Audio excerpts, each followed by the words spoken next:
Hey kids, welcome back to my channel. तो आज हम क्लास 9 का चैप्टर नंबर 2 स्टार्ट करने वाले हैं, cell the building block of life. जैसे कि मैंने पिछले वीडियो में आपको एक्सप्लेन किया था कि इस चैप्टर को हम 4 पार्ट्स में कंप्लीट करने वाले हैं, तो आज इसका हम फर्स्ट पार्ट लेने वाले हैं, ठीक है। सो एज यू नो, अभी न्यू एनसीईआरटी अपडेट हुई है, ठीक है, नई एनसीईआरटी आई है, तो उसमें चैप्टर 2 है। अब नाउ देखो, इस चैप्टर की बहुत इंटरेस्टिंग बात मैं आपको एक्सप्लेन करती हूँ। इसमें क्या है, सबसे पहली बात तो इस चैप्टर में ना इन्होंने बहुत सारे विजुअल्स डाले हुए हैं, ठीक है। जो न्यू एनसीईआरटी आई है, ठीक है, उसमें बहुत सारे एक्टिविटीज हैं, बहुत सारे विजुअल्स उन्होंने डाले हुए हैं, तो वो काफी इंटरेस्टिंग इस चैप्टर को करते हैं हम। I am gonna start with this chapter with the introduction, ठीक है। मैं एनसीईआरटी के सीक्वेंस को ही फॉलो करने वाली हूँ इस पूरे चैप्टर में, ऑलराइट। सो चैप्टर का नाम क्या है, cell the building block of life. अब नाउ ये सेल इस चैप्टर में एनसीईआरटी सेल को the building block of life क्यों बोल रहे हैं, ये हम इस चैप्टर में ही पढ़ने वाले हैं, ठीक है। जब तक इस चैप्टर के हम लास्ट में पहुंचेंगे ना, बिल्कुल लास्ट पार्ट जब हम कर रहे होंगे, तो हमें समझ में आ जाएगा why NCERT called this cell as a building block of life, ठीक है। अब देखो, अब एनसीईआरटी ने ना कुछ इंपॉर्टेंट, मतलब कुछ इंटरेस्टिंग बातें बताई हुई है इंट्रोडक्शन में। इंटरेस्टिंग बात क्या है कि कुछ साइंटिस्ट, एनसीईआरटी का कहना ये है, एनसीईआरटी ये कहती है कि कुछ साइंटिस्ट का ऐसा मानना है, कुछ नहीं, इट मीन्स बहुत सारे साइंटिस्ट ऐसा मानते हैं कि जो लाइफ का ओरिजिन है वो तुम्हारा ओशंस में हुआ होगा। ओशन मीन्स वाटर बॉडीज क्या है, ओशन। तो बेसिकली एनसीईआरटी का कहना है कि बहुत सारे साइंटिस्ट का ये आइडिया है, मतलब वो ये मानते हैं कि जो लाइफ है वो वाटर में ओरिजिनेट हुई होगी, एंड जो पहली लाइफ है वो वाटर में ओरिजिनेट हुई होगी, एंड वाटर में भी कौन से वाटर में, ओशनिक वाटर में लाइफ का ओरिजिन हुआ होगा। और सम साइंटिस्ट, कुछ साइंटिस्ट का ऐसा मानना है कि वाटर में तो ओरिजिनेट हुई होगी but not in the oceanic water. कुछ साइंटिस्ट का ऐसा मानना है कि लाइफ का ओरिजिन, जो फर्स्ट लाइफ फॉर्म का ओरिजिन है, वो ओशनिक वाटर में ना होकर कुछ स्मॉल स्मॉल पूल्स में जो वाटर रहा होगा, जहां पर चेंजिंग कंडीशंस तुम्हारी रही होंगी, वहां पर लाइफ का ओरिजिन हुआ होगा, ठीक है। अब इस चीज को एक्सप्लेन करने के लिए, जो सेकंड बिलीव है कुछ साइंटिस्ट का, उसको एक्सप्लेन करने के लिए एनसीईआरटी ने बहुत अच्छा एग्जाम्पल दिया है। एग्जाम्पल है तुम्हारा इंडिया की Puga valley in the Ladakh, ठीक है। तो यहाँ पे तुम्हारे हॉट स्प्रिंग्स तुम्हें देखने को मिल जाएंगे ना। हॉट स्प्रिंग्स कौन से एरिया होते हैं, तो हॉट स्प्रिंग्स बेसिकली वो एरियाज होते हैं, वो वाटर बॉडीज होती हैं जहां पर टेम्परेचर बहुत ज्यादा हाई रहता है, राइट। तो हॉट स्प्रिंग्स आर जहां पे टेम्परेचर बहुत ज्यादा हाई रहे, और यहाँ पे लद्दाख की पूगा वैली में जो हॉट स्प्रिंग है, वहां पे तुम्हें इतना ज्यादा हाई टेम्परेचर मिलेगा, बीपी ऑफ वाटर। यहाँ पर बीपी का मतलब है कि हम बॉइलिंग पॉइंट की बात कर रहे हैं, ठीक है। Boiling point of water, as you all know, boiling point of water कितना होता है, 100 डिग्री सेल्सियस। तो सोचो इतना ज्यादा, लद्दाख कितनी ठंडी प्लेस है, राइट। इतनी ठंडी प्लेस होने के बावजूद, इतना कोल्ड कंडीशन होने के बावजूद, वहां पे हॉट स्प्रिंग्स तुम्हें देखने को मिल जा रहे हैं, मतलब इतना ज्यादा गर्म पानी तुम्हें वहां पे देखने को मिलेगा। और उससे भी ज्यादा इंटरेस्टिंग बात यह है कि उन हॉट स्प्रिंग्स में तुम्हें लाइफ देखने को मिलती है, लाइफ तुम्हें थर्मोएसिडोफाइल्स देखने को मिलेंगे, ठीक है। तो बेसिकली यहाँ पे हॉट स्प्रिंग एरियाज में तुम्हें थर्मोफाइल्स देखने को मिलता है। What is the literal meaning of thermophiles, तो थर्मोफाइल का लिटरल मीनिंग ये है, थर्मो मीन्स होता है हीट, ठीक है, एंड फाइल्स मतलब होता है लवर, ठीक है। तो हीट लवर, पर यहाँ पे हम बैक्टीरिया की बात करें तो हीट लवर इट मीन्स ये है, यहाँ पे बैक्टीरिया की हम बात करें, ठीक है। Bacteria are the unicellular organism, ठीक है, सिंगल सेल के बने हुए ऑर्गेनिज्म होते हैं, जो कि हम नेकेड आई से नहीं देख पाते, ठीक है। तो सुनो, अब यहाँ पे इम्पोर्टेंट यहाँ पे देखो, इम्पोर्टेंट बात क्या है, इम्पोर्टेंट बात ये है कि यहाँ पर थर्मोफाइल्स देखने को मिलते हैं, ठीक है। अब थर्मोफाइल्स, सोच रहे हो इतनी ज्यादा गर्म पानी है, और इतने गर्म पानी के अंदर भी हमें लाइफ देखने को मिल रही है, और वो है हमारे बैक्टीरिया, ठीक है। तो कुछ साइंटिस्ट यही मानते हैं कि ओशनिक वाटर में ना ओरिजिनेट होके लाइफ ऐसे पानी में ओरिजिनेशन हुआ होगा लाइफ का, जहां पर जहां पर कंडीशंस थोड़ी सी चेंजिंग हो रही हो, ठीक है। थोड़ी सी अलग कंडीशंस हो, मतलब चेंजिंग इन्वायरमेंटल कंडीशंस में लाइफ का ओरिजिन हुआ होगा। तो इसी को उन्होंने बोला है कि ऐसी ही सिमिलर कंडीशंस जो है वो 3.5 बिलियन ईयर एगो हमें देखने को मिली होंगी अर्थ पर, ठीक है।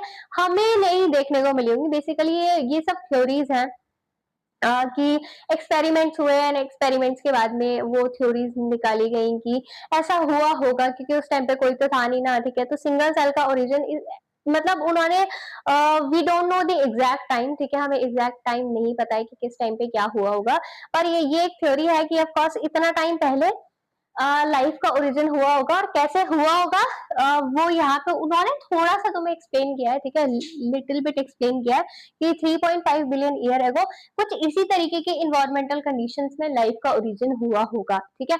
तो अब यहाँ पे देखो, अब यहाँ पे इन्होंने एक बात और बताई है, ठीक है। ये जो इंस्टीट्यूट है ना, now this institute is located in the Lucknow, ठीक है। अब इस इंस्टीट्यूट में जो साइंटिस्ट है उन्होंने क्या स्टडी किया, उन्होंने इन थर्मोफाइल्स को स्टडी किया, ठीक है। उन्होंने थर्मोफिलिक बैक्टीरिया को क्या क्या स्टडी किया और उन्हें क्या पता चला, उन्हें ये पता चला कि जो थर्मोफाइल्स बैक्टीरिया है इनके आउटर सरफेस पे क्या है, कैल्शियम कार्बोनेट का डिपोजिशन है। Calcium carbonate as you all know CaCO3 formula होता है कैल्शियम कार्बोनेट का। कैल्शियम कार्बोनेट का फॉर्मूला क्या है, वी हैव CaCO3, ठीक है। So this is the calcium carbonate. तो कैल्शियम कार्बोनेट का मान लो ये बैक्टीरिया है, ठीक है, ये तुम्हारा बैक्टीरिया, अब इसके आउटर सरफेस पे जो है वो कैल्शियम कार्बोनेट का डिपोजिशन हमें देखने को मिला, ठीक है। तो यहाँ पे कैल्शियम कार्बोनेट का डिपोजिशन है जो कि आउटर इन्वायरमेंट से, क्योंकि इतना गर्म इन्वायरमेंट है, इससे आउटर एडवर्स इन्वायरमेंट से एज अ प्रोटेक्टिव कवरिंग काम कर रहा है, ठीक है। कैल्शियम कार्बोनेट का जो ये आउटर डिपोजिशन है, ये किस चीज की तरह काम कर रहा है, ये एज अ प्रोटेक्टिव कवरिंग की तरह काम कर रहा है, ठीक है। समझ में आ रहा है ना। तो hot spring bacteria have calcium carbonate around them, work as protective membrane, जिसको हम बैरियर कह सकते हैं। बैरियर इट मींस अंदर का ऑर्गेनिक मटेरियल, अंदर जितना भी लिविंग ऑर्गेनिक मटेरियल है उसको आउटर एडवर्स कंडीशन से बचाने की कोशिश कर रहा है कैल्शियम कार्बोनेट का सरफेस, आउटर कैल्शियम कार्बोनेट की outer covering, alright. Okay, now these deposition may protected early molecules from harmful radiation and extreme conditions. अब उन्होंने ऐसा ही कुछ थ्योरी दिया है कि ऐसा ही कुछ हुआ होगा, ठीक है। ऑर्गेनिक मैटर को इतना एडवर्स कंडीशन में बचाने के लिए कुछ ना कुछ तो हुआ होगा। तो यहाँ पे उन्होंने देखा कि इतने हेलोफाइल सॉरी थर्मोफाइल्स में क्या होता है ना, कैल्शियम कार्बोनेट का डिपोजिशन हमें देखने को मिलता है बाहर की तरफ। तो वही उन्होंने सोचा कि ऑर्गेनिक मटेरियल को बचाने के लिए कुछ ना कुछ तो कवरिंग, कुछ प्रोटेक्टिव लेयर, ऑर्गेनिक मटेरियल को बचाने के लिए पुराने टाइम पे कुछ ना कुछ तो प्रोटेक्टिव कवरिंग बनी होगी, राइट। तो बेसिकली उन्होंने इसी को, मतलब इस आइडिया को सपोर्ट करने के लिए इन्होंने ये सारी चीजें बताई। कौन से आइडिया को सपोर्ट करने के लिए, कि कुछ साइंटिस्ट जो बिलीव करते हैं कि चेंजिंग इन्वायरमेंट में लाइफ का ओरिजिन हुआ होगा, ठीक है। सो आगे का पार्ट अभी कंटिन्यू करते हैं, ऑलराइट। सो अब देखो आगे का पार्ट कंटिन्यू करते हैं। अब देखो यहाँ पे क्या है कि देखो एनसीईआरटी के टेक्स्ट बुक का ही हम फॉर्मेट फॉलो कर रहे हैं। मतलब क्या है, एनसीईआरटी टेक्स्ट बुक में जो जो पॉइंट्स दिए ना हम सब कवर कर रहे हैं इसमें। तो ना देखो अब एनसीईआरटी क्या बोलती है, एनसीईआरटी कहती है कि all living organism made up of cells, ठीक है। अब देखो इतना सब कुछ बताने के बाद में उसने थर्मोफाइल्स के बारे में बताया कि थर्मोफाइल्स क्या होते हैं, लाइफ का ओरिजिन किस तरीके से हुआ होगा। उन्होंने बेसिक आइडिया दिया कि किस तरीके से लाइफ का ओरिजिन हमें पहले हुआ होगा, ऐसा हमने सोचा। देन इसके बाद में एनसीईआरटी बोलती है कि all living organisms are made up of cell. अब तुम सोचो कि जो जितने भी लिविंग ऑर्गेनिजम्स है क्या क्या वो सेल के बने हुए हैं, ठीक है। अब तुमने एक चीज सुनी होगी, कोविड-19 आया था, ठीक है। कोविड आया था तो उसमें क्या था, वायरस से फैल रहा था वो, ठीक है।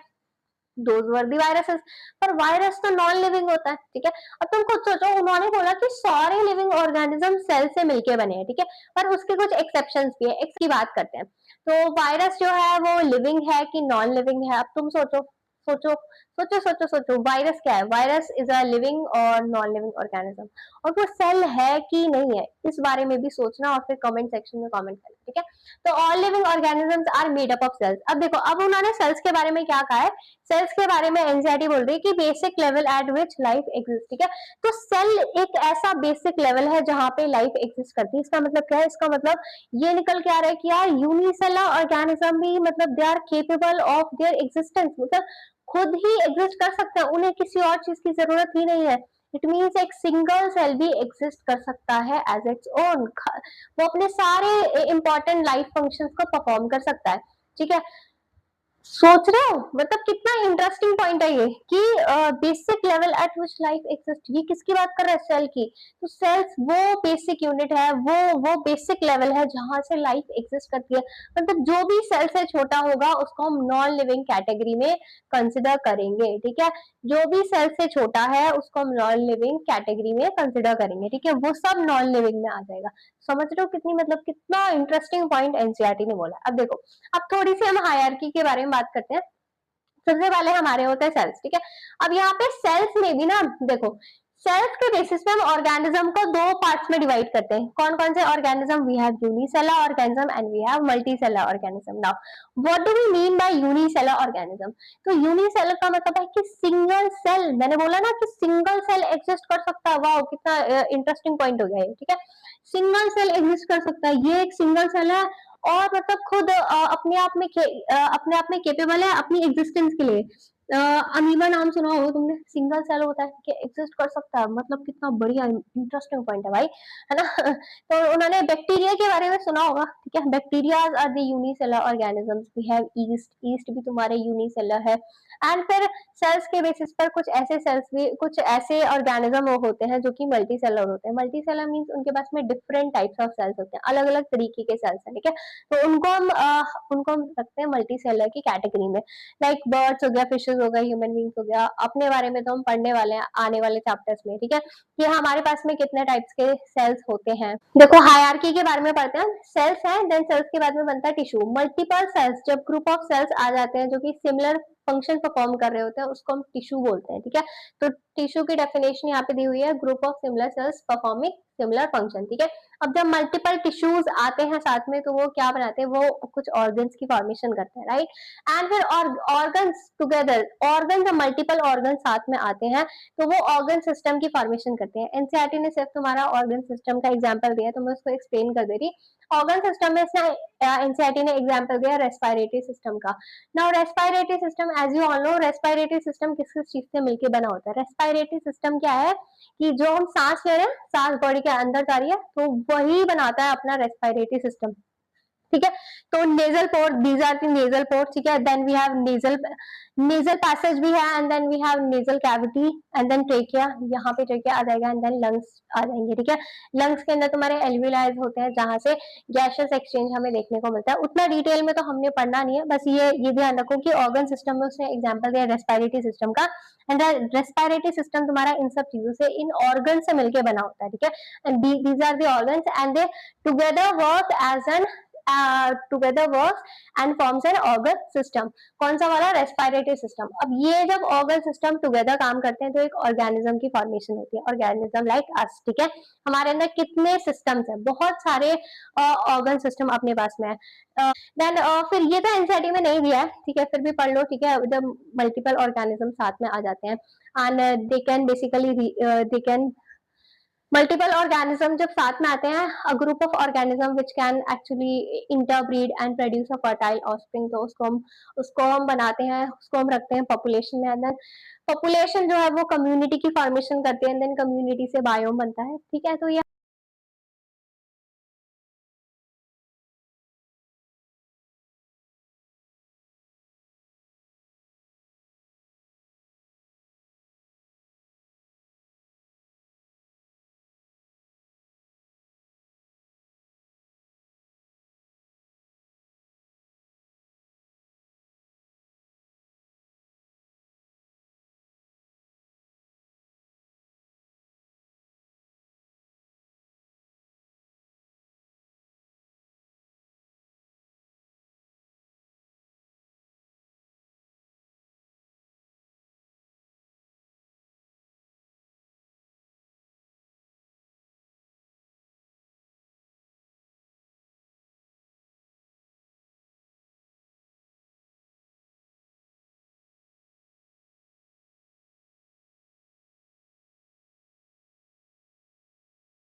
ऑल राइट किड्स, तब तक के लिए स्टे ट्यून एंड हम मिलते हैं नेक्स्ट वीडियो में, ठीक है? नेक्स्ट पार्ट में, इसका नेक्स्ट पार्ट अपलोड हो जाएगा आपका सेकंड पार्ट।